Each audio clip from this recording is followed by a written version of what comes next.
canyon. That's where I long to be with my three good companions. Just my rifle, pony and me. Microciné, bonjour ou bonsoir, ça va dépendre de l'heure à laquelle vous allez découvrir cette nouvelle émission. Je renoue le dialogue avec Philippe De Vita qui était venu au mois de juillet dernier parce qu'un livre, Godard en entretien, édité chez l'Harmattan. Et puis ensuite, on avait un peu discuté et il s'avère que, comme je vous l'avais expliqué, Philippe De Vita, je le répète encore, est docteur en langue et littérature française et chercheur associé au laboratoire Pollen de l'Université d'Orléans. Et vos recherches portent sur les rapports entre cinéma et littérature. Donc, vous avez écrit des livres. Il y en avait un que j'avais absolument envie de voir, de parcourir, parce que si l'auteur que vous questionnez, je pense, quand on est cinéphile, à mon avis, on n'est pas indifférent à cet auteur-là, je crois. C'est Jean Renoir. Et il y a tellement de choses à dire, on va en parler. Pourquoi d'ailleurs Jean Renoir? Et il y a un dictionnaire qui existe. C'est celui-là. Dictionnaire Jean Renoir, je le montre, voilà. Du cinéaste à l'écrivain. Et c'est très, très important le sous-titre. C'est édité chez Honoré Champion. Et donc, on s'était dit qu'il fallait absolument qu'on renoue le dialogue. Et c'est chose faite. Et c'est aujourd'hui. Et je suis très content. Alors, déjà, comment allez-vous? Première question. Et j'avais dit bien, et dans le descriptif de la vidéo, vous avez toutes les informations concernant donc le livre. Donc, comment allez-vous? Bah écoutez, ça va très bien. Je suis très content de revenir dans Microciné, voilà, pour parler non plus de Godard, mais de Renoir. Mais voilà, non, ça va très bien. Alors, il y a une continuité entre, je pense, entre Renoir et un peu plus Godard, j'imagine. Bien sûr, il y a une filiation, en tout cas, oui. Oui. Il y a une filiation. Alors déjà, j'aimerais savoir juste d'abord, avant de commencer, comme je vous l'avais demandé par rapport à Godard, ça m'intéresse aussi, c'est Renoir.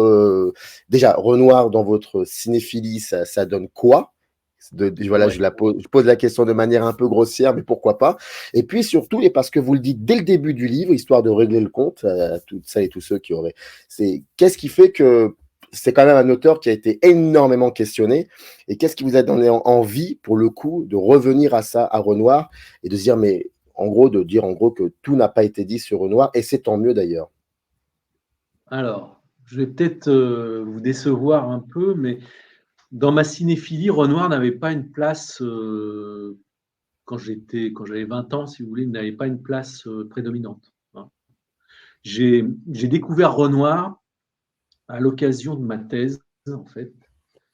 J'ai fait une thèse de littérature, en fait, et je me suis intéressé aux correspondances parce que j'ai suivi les cours d'une professeure qui s'appelle Geneviève Haroche-Bouzinac, qui est spécialiste d'épistolaire. Et comme j'étais aussi cinéaste, je me suis demandé si on avait des correspondances de cinéastes qui étaient disponibles. Et je suis tombé sur la correspondance de Truffaut, de Renoir, qui avait été publiée en 98. Et je me suis passionné pour cette correspondance, j'en ai fait le sujet de ma thèse. Et donc, ça m'a rendu spécialiste de Renoir un peu, mais ce n'est pas un choix, je dirais, orienté par un goût a priori, si vous voulez. Voilà, c'est ça qui m'a conduit à Renoir. Et j'ai pris goût à son cinéma comme j'ai pris goût à sa correspondance. C'est comme ça que ça a fonctionné. Voilà.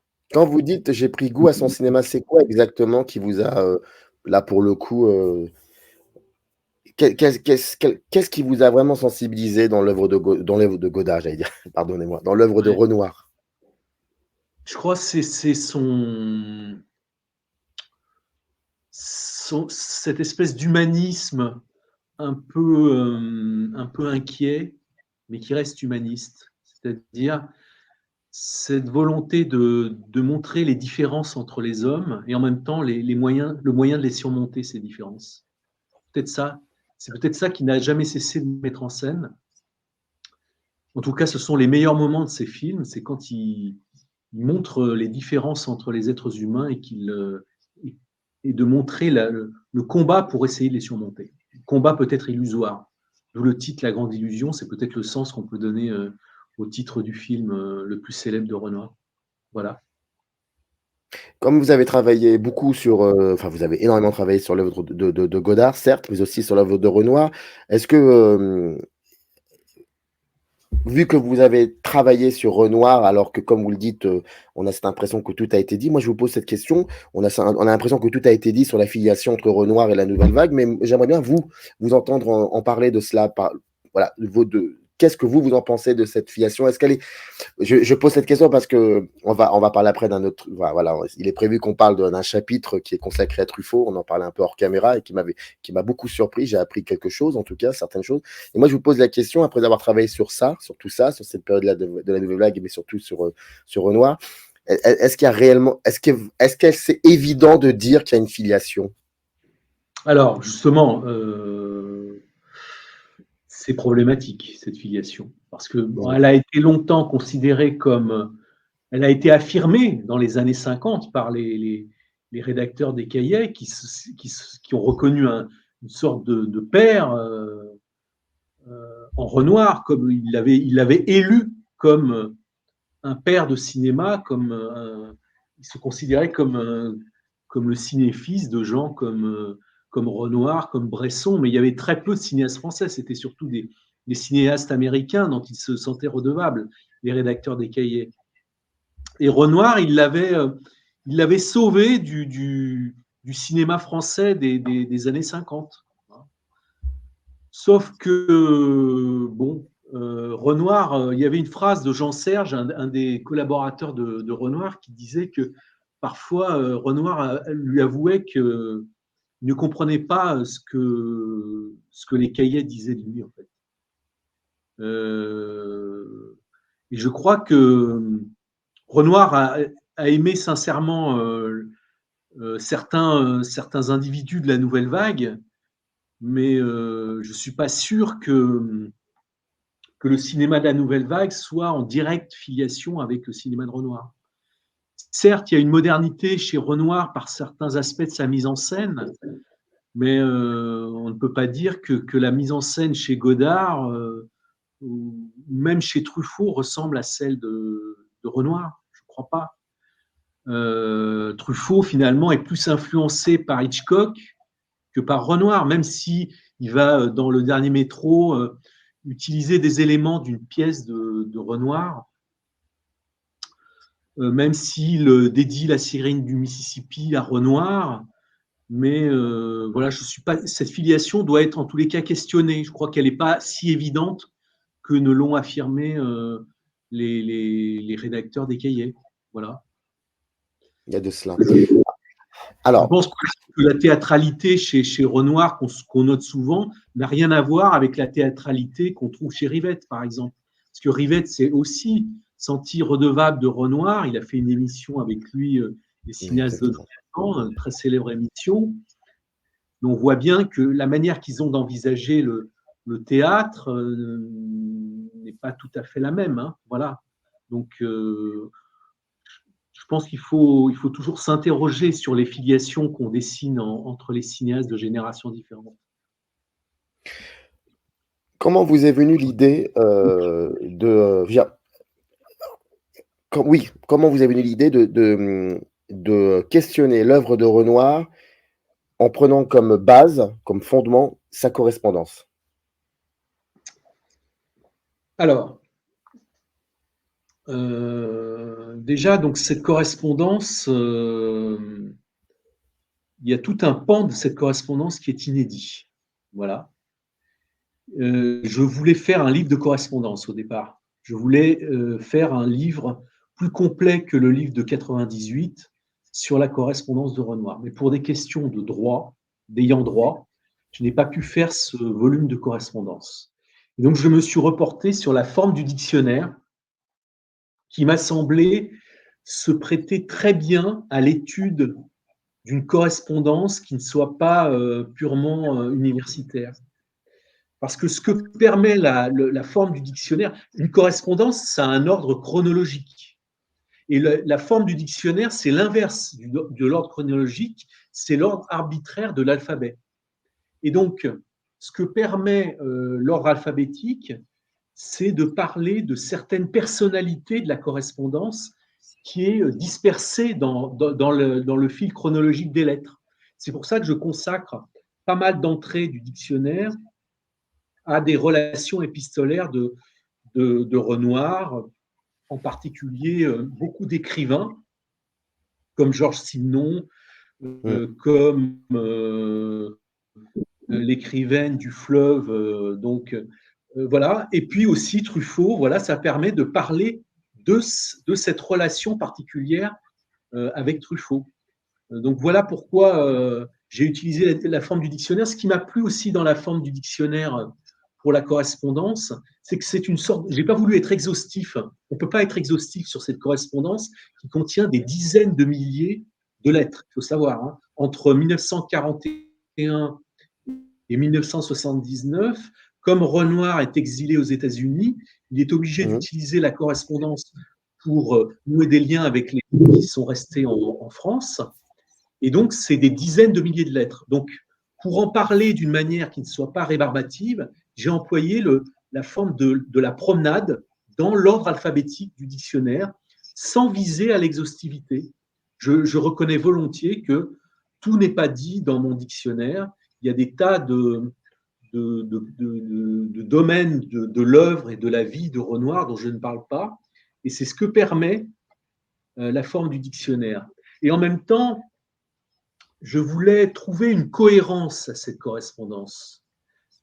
Une correspondance, c'est fait de circonstances, de relations diverses qui sont parfois préservées dans le temps ou purement ponctuelles. Et je voulais trouver une cohérence. Et le dictionnaire m'a semblé être une bonne forme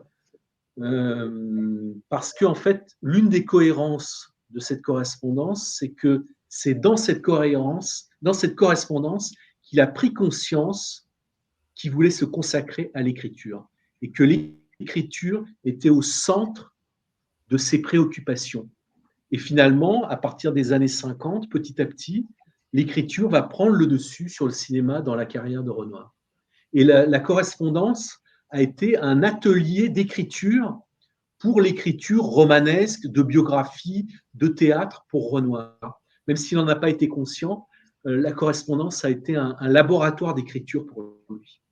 Et ça, c'est le fil directeur, c'est le sens caché de cette correspondance que j'ai voulu mettre en lumière par différentes entrées dans le dictionnaire, l'entrée écriture, l'entrée polygraphie, l'entrée journalisme, l'entrée auteur aussi. Et il y a Henri Méchonic, qui est un spécialiste de littérature, qui disait que le dictionnaire était un acrostiche du monde. L'acrostiche, ouais. Les poèmes dont les vers commencent par une lettre, qui finissent par former un mot. Donc, pour dire que le dictionnaire avait un sens caché, par-delà toutes ces entrées, il y avait un fil directeur, et le fil directeur, ce serait l'écriture. D'où le sous-titre de mon livre, Du cinéaste à l'écrivain. C'est peut-être ça que j'apporte de nouveau sur Renoir, c'est que c'est la place fondamentale de l'écriture dans sa carrière, y compris dans l'écriture de ses films. C'est ce que j'essaie de montrer, c'est que plus que le théâtre, comme on l'a dit souvent sur Renoir, c'est l'écriture qui est fondamentale chez lui. Contrairement à ce qu'on croit, il a été très peu un improvisateur. Ça, c'est une des légendes qui a été véhiculée par les cahiers, justement. Il a toujours peaufiné ses scénarios, il les a réécrits, et il y a très peu de place à l'improvisation dans ses tournages, comme l'a très bien montré dès les années 90 Olivier Curchod. Voilà ce que je peux vous dire sur le choix de cette correspondance et de cette forme du dictionnaire. Alors, il y a deux questions. D'abord, la première, c'est par rapport à cette cohérence que vous évoquez, mais cette cohérence aussi, je me lance, épouse aussi le rapport que vous avez personnel avec Renoir.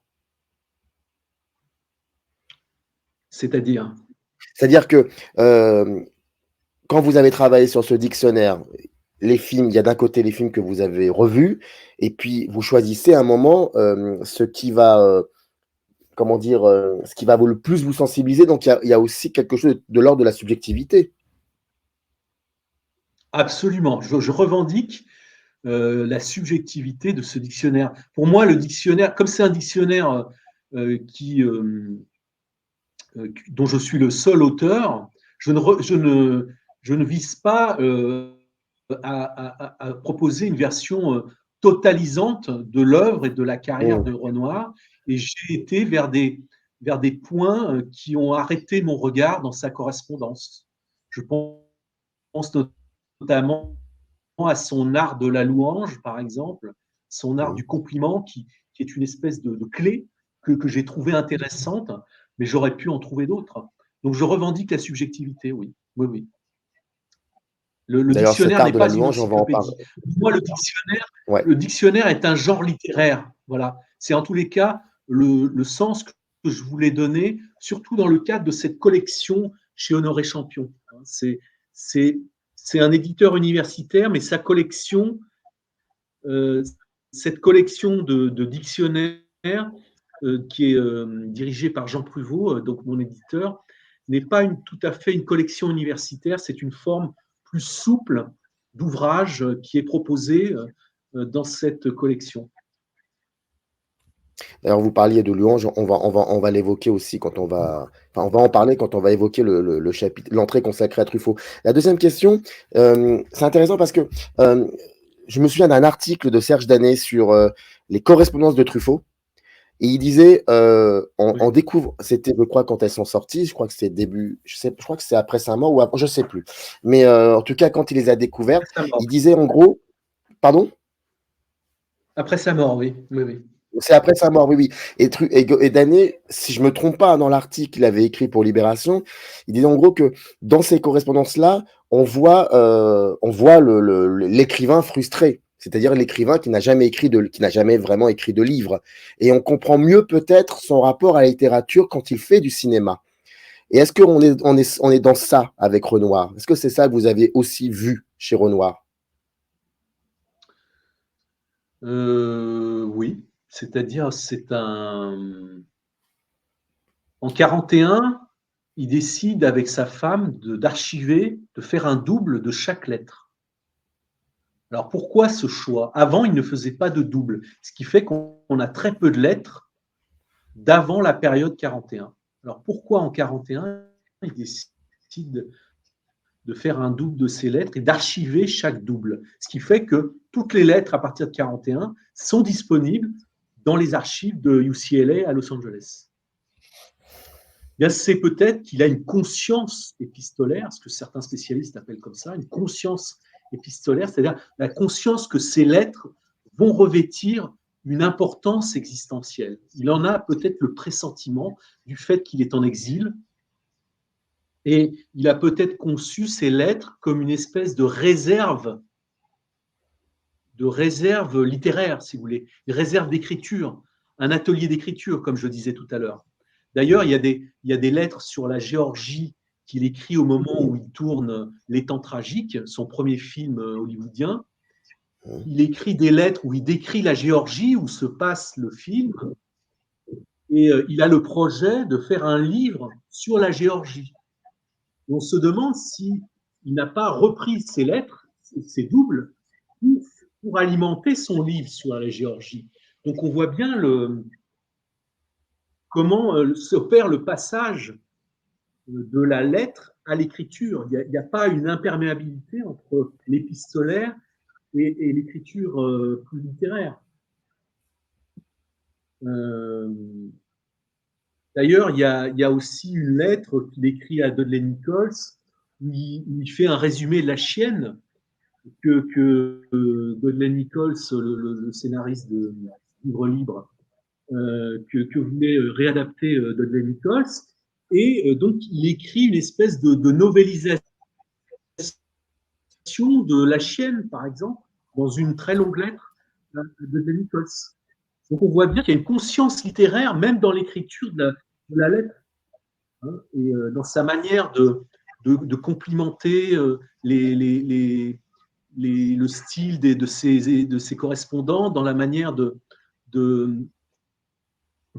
faire plaisir à celui à qui il écrit, hein, parce que la notion de plaisir est très importante pour Renoir dans l'écriture. Eh bien, il y a une mise en œuvre de l'écriture, y compris dans l'écriture de lettres. Alors, je rappelle, Dictionnaire Jean Renoir, c'est édité du cinéaste à l'écrivain, pardon. Et c'est édité chez Honoré Champion. Je vais me permettre de lire comme ça quelques extraits de 5 entrées. Donc, bien évidemment, Allez-y. on le sait, vous le savez, on ne peut pas tout dire de ce livre, donc c'est pour ça que dans le descriptif, il y a le lien. Je vous invite à vous procurer le livre. Alors, je vais commencer par l'entrée auteur. C'est un tout premier, c'est page 30. Et je vais vous lire Oui. un extrait et voilà. Et puis ensuite, on rebondit là-dessus, on en parle et tout. Donc, c'est page 30 et c'est l'entrée. Donc, c'est l'entrée auteur. Et voilà ce que c'est. Voilà ce que vous écrivez. Pourtant, il convient de nuancer l'adhésion de Renoir aux thèses auteuristes. Dans l'introduction de ses mémoires, il semble prendre ses distances avec l'orgueil de l'individu roi. Il défend une perméabilité du moi au monde qui déterminerait la formation de l'individu, mais aussi le travail collaboratif sur le plateau. Voilà ce qu'il dit. En ce qui me concerne, je crois que tout être humain, artiste ou non, est en grande partie un produit de son environnement. Et vous ajoutez, nous n'existons pas par nous-mêmes, mais par les éléments qui ont entouré notre formation. Cependant, Renoir termine son discours par un lapsus. Dans mes souvenirs, j'ai choisi ceux relatifs à des êtres ou des événements que je crois avoir contribué à faire de moi ce que je suis. Le verbe contribuer est ici employé fautivement, avec un objet direct.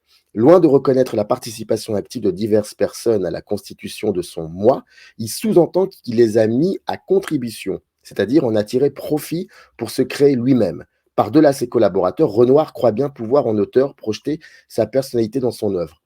Je trouve ça très intéressant, parce qu'on en a un peu parlé dès le début de l'émission, le rapport à la nouvelle vague, et qui ont travaillé, théorisé et questionné la fameuse politique des auteurs, même si aujourd'hui elle est interprétée faussement. Mais je trouve ça intéressant ce que vous soulevez, parce que ça remet en question beaucoup de choses qu'on croyait savoir par rapport à qu'on pensait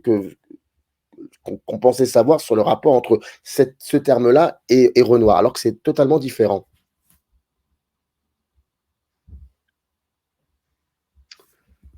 Alors, je crois qu'il y a un malentendu, oui, sur l'auteur, c'est ce qu'on disait un peu tout à l'heure, mais il y a une lettre de Renoir du début des années 41, lorsqu'il est à Hollywood et qui se demande comment sa carrière va s'orienter. Et il prend conscience de qui il est en tant que cinéaste et il dit qu'il est auteur. Mais pour lui, l'auteur, c'est pas le cinéaste, c'est l'écrivain, c'est l'écrivain de scénario.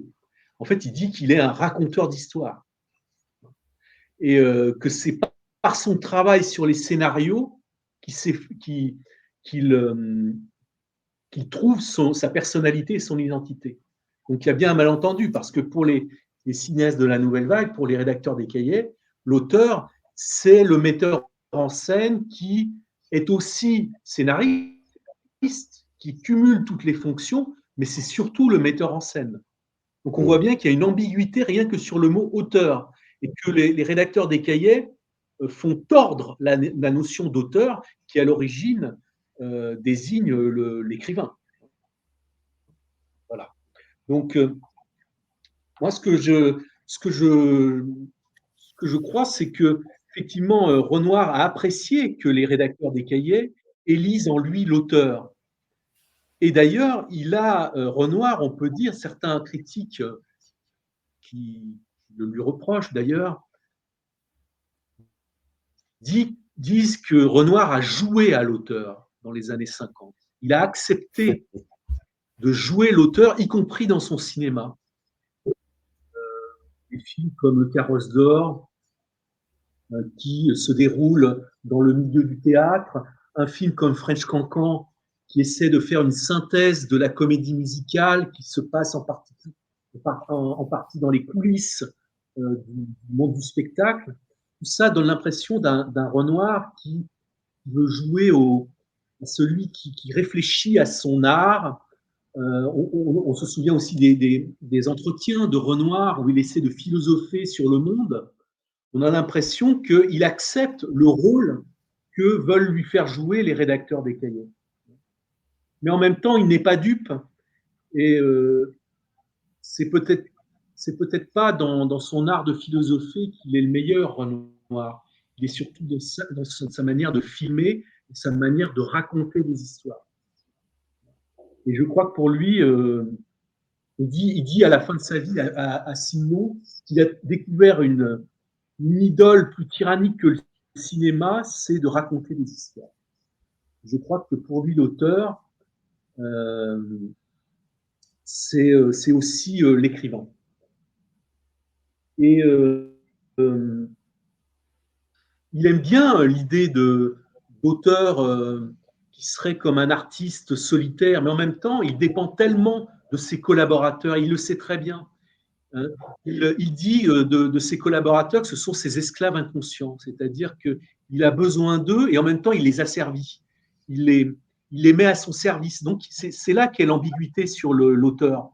C'est-à-dire, à la fois, il a besoin de ses collaborateurs, il aime les considérer avec bienveillance, avec beaucoup de respect et de courtoisie, et en même temps, cette politesse qu'il a avec eux, c'est une manière de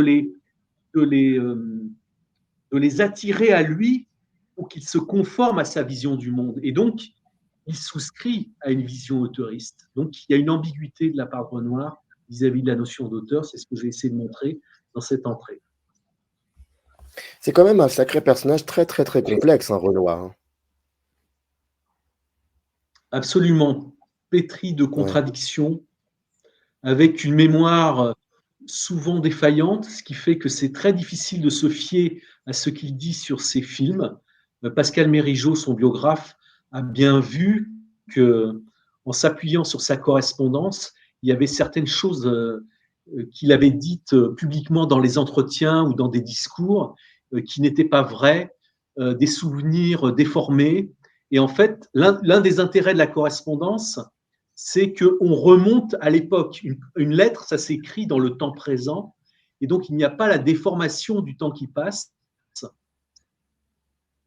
Et en plus, ce sont des écrits qui sont privés, qui ne sont normalement pas destinés à la publication, ce qui fait que Renoir se confie de manière plus sincère par la lettre qu'il ne le fait dans les entretiens. Et c'est ça le caractère précieux de la correspondance, c'est que ça se passe dans le temps présent et qu'il n'y a pas le filtre de la sphère publique, qu'on est dans le domaine privé. Et c'est pour ça que ça m'a beaucoup intéressé d'utiliser cette correspondance. Mais effectivement, Renoir est une sorte de caméléon, d'être fuyant, capable d'être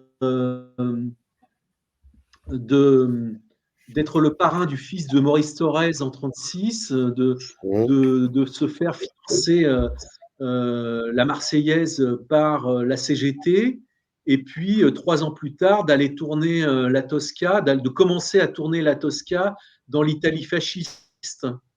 Donc d'écrire à Tixier-Vignancourt, comme il le fait à Vichy, pour obtenir le droit de partir aux États-Unis. Et le jour même où il sait qu'il va partir aux États-Unis, avoir pour projet une cité du cinéma dans l'arrière-pays d'Antibes, une cité du cinéma qui serait interdite aux Juifs.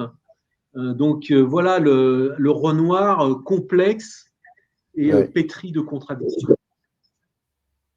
Oui, par rapport à je sais que maintenant, aujourd'hui, on en parle beaucoup plus qu'avant, qu'autrefois, mais oui, par rapport à... Je vais balancer le mot, mais parce que c'est le mot qui est utilisé souvent, l'antisémitisme de Jean Renoir, ça aussi, c'est assez complexe. On parlait de cette... au début de l'émission, ce qui vous avait surtout intéressé, c'est cette manière qu'il a, lui, Renoir, comment vous aviez dit déjà, par rapport à le temps jovial de ses interventions ou de ses rapports avec. Eh ben, on a un exemple bien précis, c'est Truffaut. Alors, il y a une entrée Truffaut, ça, je veux dire, je suis même, avant de commencer à lire le livre, je me suis dit, c'est sûr qu'il va y avoir une entrée Truffaut, c'est obligatoire, et c'est tant mieux. Mais là, j'apprends quelque chose. Avant, maintenant je le sais, mais c'est page 374 et vous écrivez, donc si François Truffaut, ne cesse de lancer des clins d'œil à Jean Renoir dans son cinéma, ce n'est que progressivement que les deux hommes vont se rapprocher intimement, notamment par leur correspondance. Alors que Renoir adresse à Didot, c'est la femme c'est l'épouse de Renoir, une critique acerbe de Jules et Jim, eh bien, Renoir fait l'éloge du film face à Truffaut. Renoir reproche au film sa fausse modernité qui dissimule une forme d'académisme, La beauté du film n'engendre que l'ennui qui caractérise le nouveau cinéma français. La lettre à Didot comporte donc une condamnation implicite de la nouvelle vague, dont Renoir se sent étranger. Devant Truffaut, Renoir défend le film en montrant que sa représentation de l'amour est conforme au bouleversement de la civilisation occidentale au XXe siècle. Renoir cherche donc à être agréable à Truffaut. Comment je suis désolé, c'est un rire nerveux, mais comment vous pouvez expliquer ça? Là, Renoir est pris au piège de ce qu'est une correspondance, là. C'est-à-dire, une correspondance est faite de lettres à diverses personnalités. Et il y a dans les manuels épistolaires, vous savez, il existait dans l'époque reine de la correspondance, dans les XVIIe, XVIIIe siècles, il y avait des manuels épistolaires où on apprenait à bien écrire une lettre. Et parmi les qualités d'une bonne écriture de lettres, il y a ce qu'on appelle l'adaptation au destinataire, savoir s'adapter. C'est ce que fait Renoir exactement là. Il a ce talent-là. Il s'adapte à son destinataire. Face à Truffaut, il va faire l'éloge de Jules et Jim, et face à sa femme, il va en faire la critique. C'est Leslie Caron qui, dans ses mémoires, montrait que Renoir avait un don de la conversation, c'est-à-dire qu'il était prêt à changer d'avis pour trouver une consonance avec son interlocuteur, trouver le parti pris, le point de vue qui allait permettre de réunir Renoir avec son interlocuteur. Et il était prêt à changer d'avis. C'est pour ça que vous disiez qu'il était complexe, je disais qu'il était pétri de contradictions. Il est capable de changer d'avis. Et au fond, on ne sait jamais qui est Renoir, au fond, même quand on a lu toutes ses lettres, même comme Pascal Mérigeau, quand il a fait sa biographie de plusieurs milliers de lettres, on arrive au bout de la biographie et Renoir reste fuyant parce qu'au fond, on ne sait pas qui il est. Il y a une séparation entre le moi public et le moi intérieur chez Renoir. C'est ce que j'ai appelé, moi, dans un autre livre, l'honnête homme, qu'il incarne dans la scène du cinéma français. Donc, je crois qu'avec Truffaut, cette lettre date donc du début des années 60 à peu près, et Renoir et Truffaut ne sont pas encore amis. Renoir regarde avec une certaine distance encore le jeune Truffaut. Il l'aime bien, mais ce n'est pas encore un de ses amis. C'est uniquement quand Renoir va mettre un terme à sa carrière cinématographique et que Truffaut va venir souvent à Beverly Hills, aux États-Unis, rendre visite à Renoir, qui vont vraiment se rapprocher. Mais là, il le prend à distance encore. Et d'ailleurs, c'est ce que je montre dans cette entrée Truffaut, c'est que Truffaut essaie de nouer un pacte épistolaire avec Renoir. C'est-à-dire qu'il essaie de dans une de ses lettres, qui est magnifique d'ailleurs, qui est une espèce de très longue lettre, comme un journal intime qu'il envoie à Renoir, il lui explique l'intimité avec laquelle il a découvert le cinéma de Renoir, Truffaut. Il explique à quel point La règle du jeu a été un film capital qu'il a vu des dizaines de fois. Et il lui dit, mais vous êtes de ma famille. Il élit en lui une sorte de père de substitution qu'il n'a pas vraiment connu. Et là, il lui propose carrément un pacte. Il lui dit, je vais vous écrire souvent et j'espère que vous allez me répondre, qu'on va nouer une relation épistolaire. Et Renoir a une manière très particulière de répondre. Au lieu de répondre de manière intime, comme le lui invite Truffaut, eh bien, il va lui parler des cahiers du cinéma. Il va lui dire, il va le renvoyer à son statut de rédacteur et non pas de simple individu qui aime passionnément le cinéma de Renoir. Il va le renvoyer à son statut de rédacteur et il va lui dire, oui, c'est important les cahiers du cinéma, il faut que les cahiers du cinéma se poursuivent. Et donc, il le renvoie à leur statut social. c'est-à-dire de lui, cinéaste de l'ancienne génération, et lui, nouveau cinéaste. Et donc, Renoir aime Truffaut, mais j'allais dire pour des raisons aussi prosaïques, parce qu'il sait qu'il va pouvoir promouvoir le cinéma qu'il fait, Renoir, qu'il va le défendre. C'est réconfortant d'avoir un jeune cinéaste parmi ses admirateurs. Je ne veux pas non plus démythifier la relation entre Renoir et Truffaut, mais il y a de ça aussi. Hein. Donc, en tous les cas, il y a de ça à ce moment-là, à ce moment de Jules et Jim, où on est au début de leur relation, même si Truffaut s'est rendu sur le tournage de French Cancan et que Renoir l'a invité sur le tournage de Helena et les hommes.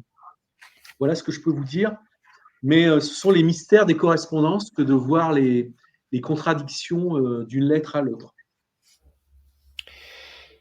Là aussi, vous en aviez un peu parlé au milieu de l'émission, c'est par rapport à son exil américain, donc pendant la Seconde Guerre mondiale. Donc, il y a une entrée exil et c'est page 126, et voilà ce que vous écrivez. Et qui, en même temps, rejoint un peu tout ce que tout ce que vous êtes en train de nous dire depuis maintenant 36 minutes sur la figure très contradictoire de Renoir. La vision que Renoir donne de son exil à la fin de 1940 est ambivalente. Tout d'abord, il en refuse la dimension politique. Nous ne sommes pas des réfugiés, mais seulement des gens décidés à faire notre métier. C'est ce qu'il dit à Claude Renoir Senior le 16 juin 1941. L'exil n'est pas le résultat d'une prise de position contre l'occupation de la France. Il ne valorise pas sa défection, au sens d'Albert Hirschman qui voit dans la fuite un moyen d'exprimer un refus, comme l'acte de résistance qu'ont choisi d'autres artistes et intellectuels. La correspondance montre que Renoir hésite beaucoup à partir. S'il se décide finalement à quitter la France, c'est parce que le cinéma français tarde à se relancer et qu'on lui propose du travail à Hollywood. Sa dénégation de l'aspect politique de l'exil dissimule un sentiment de culpabilité. Il a longtemps cru que son devoir était de rester en France et qu'il a perçu son départ comme une fuite et une forme de lâcheté, qui est le thème de Vivre libre, son film américain sur l'occupation. Et voilà ce qu'il écrit à Louise Chevalier-Munier le 15 mai 1946. J'ai aussi cédé, pourquoi ne pas le dire franchement, à un mouvement de peur. Certains de mes films et aussi des articles de journaux que j'avais écrits étaient nettement anti-nazis et je me savais repéré. D'autre part, je savais que les Allemands voulaient me proposer de faire des films dans des conditions très brillantes. J'ai craint d'être posé brusquement devant un dilemme, être un traître ou être un héros. Et ignorant si j'aurais eu le courage d'être le second, j'ai pensé qu'il valait mieux accepter l'offre du gouvernement américain qui mettait un passeport à ma disposition. Je me souviens d'une anecdote comme quoi lorsque, peut-être que vous allez me contredire ou confirmer ce que je dis, comme quand Gabin retrouve Renoir sur le tournage de French Cancan, je crois que c'était compliqué au départ. C'était très compliqué parce que Gabin lui avait reproché d'être parti, alors qu'après Gabin le fera aussi, mais différemment. Qu'est-ce que quand vous avez effectivement découvert toute cette correspondance par rapport à l'exil, qu'est-ce que vous en avez pensé ?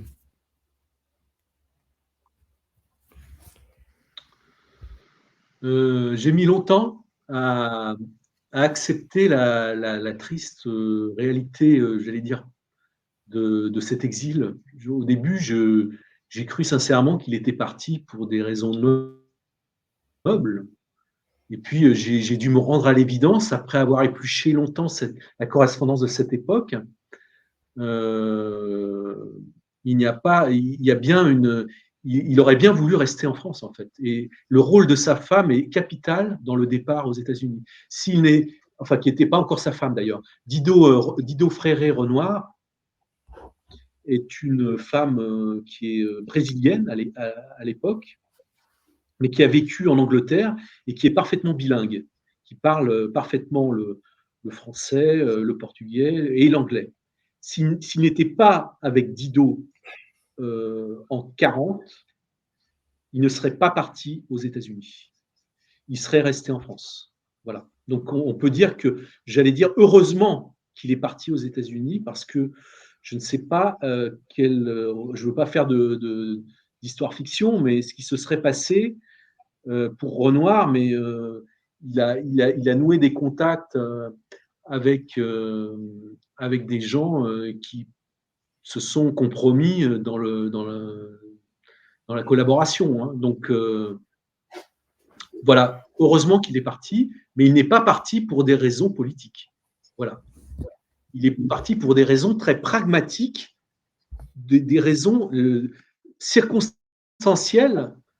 Le fait qu'on lui proposait un contrat à la Fox l'a décidé. Et puis parce qu'il était attendu là-bas par Robert Flaherty, par des gens comme ça, qui lui disaient de venir et qu'il allait pouvoir travailler. Donc, alors qu'il y a d'autres intellectuels et artistes qui ont fui la France pour des raisons de refus de rester en France. Pierre Lazareff, par exemple, est parti parce que c'était intolérable et ce n'était pas possible de rester dans une France dirigée par Pétain. Voilà. Ce n'est pas le cas de Renoir. Marcel Dalliot, qui a été comédien. Voilà, Marcel Dalliot, qui a été comédien pour Renoir, si je ne me trompe pas, lui, s'il était resté, je pense qu'il aurait passé un mauvais quart d'heure, parce que sa confession juive, si je ne me trompe pas. Et donc, voilà, oui, effectivement, il y a de ça. Après, je trouve ça vraiment intéressant, pour le coup.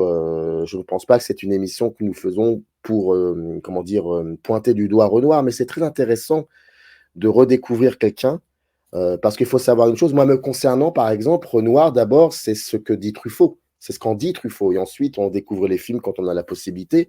Et c'est un personnage extraordinaire, Renoir, lorsqu'on lit ce qu'écrit Truffaut. Pas forcément sur ses films, mais aussi parce qu'après que Truffaut soit devenu cinéaste, il a beaucoup écrit aussi plein de textes sur Renoir, sur la personnalité. Et on a un cinéaste extrêmement, comme vous l'avez dit dès le début de l'émission, humaniste. C'est vraiment le mot qui revenait souvent dans les propos de Truffaut. Donc je trouve ça intéressant, finalement, c'est un travail d'historien et de revoir tout ça par l'ombre de ses films et tout. Vous me disiez, avant qu'on continue les différentes entrées, vous parliez du fait que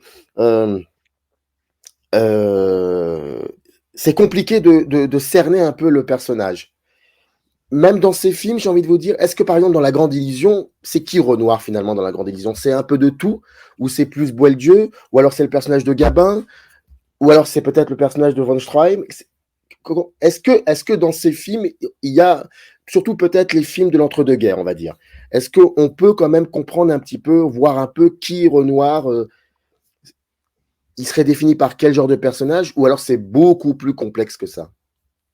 Alors, c'est un bon exemple, La Grande Illusion, parce que faut savoir qu'en 1937, c'est un film d'abord, c'est le plus grand succès de Renoir, le succès commercial, je veux dire, et c'est un film qui est acclamé à tous les bords de l'échiquier politique. L'extrême droite aime le film, les communistes aiment le film, etc., etc. Voilà. Et moi, je crois, après avoir longtemps étudié le film, qu'il est plus proche de Boieldieu. Voilà. Et que Renoir n'aime rien tant que ces aristocrates un peu en déclin qui doivent accepter que le monde ne leur appartient plus. C'est un peu ça l'histoire de Boieldieu. Et il y a beaucoup d'aristocrates comme ça, par exemple le baron dans le film, le nom m'échappe, Les Bas-Fonds. Voilà, un autre aristocrate ruiné qui rejoint les bas-fonds. Il y a comme ça pas mal d'aristocrates comme ça dans la filmographie de Renoir. Et en fait, si je dois qualifier La Grande Illusion, je dirais que il dit que c'est un film fantôme. Il dit ça en 1946 quand il ressort le film.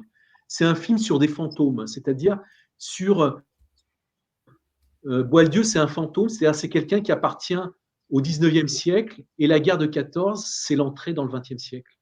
Et donc, Boieldieu, c'est un homme fini, c'est un homme qui appartient à une classe qui est vouée à la destruction, en fait. Et Renoir aussi est un homme du 19e siècle, qui a des valeurs du 19e siècle, à bien des égards.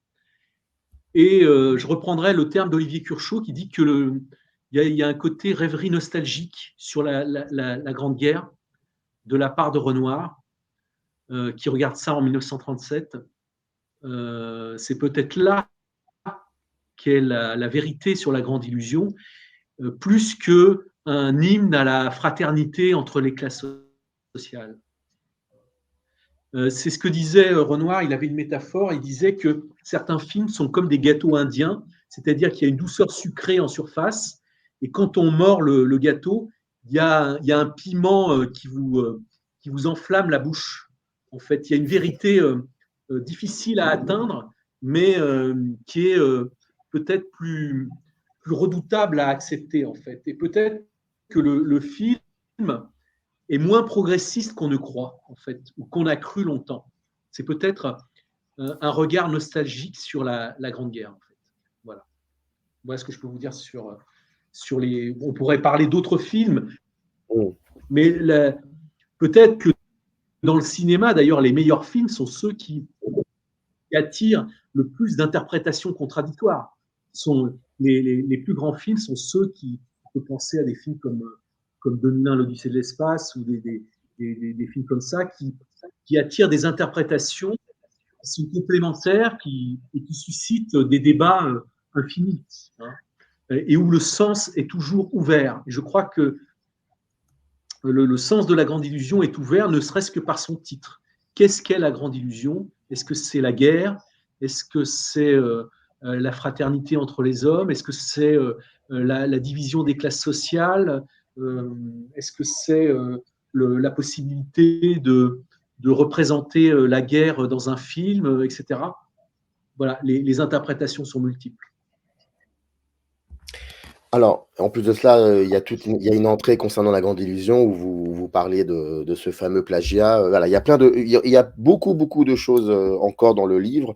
On n'a pas pu tout dire. Mais j'ai quand même terminé l'émission sur encore une entrée, c'est la religion.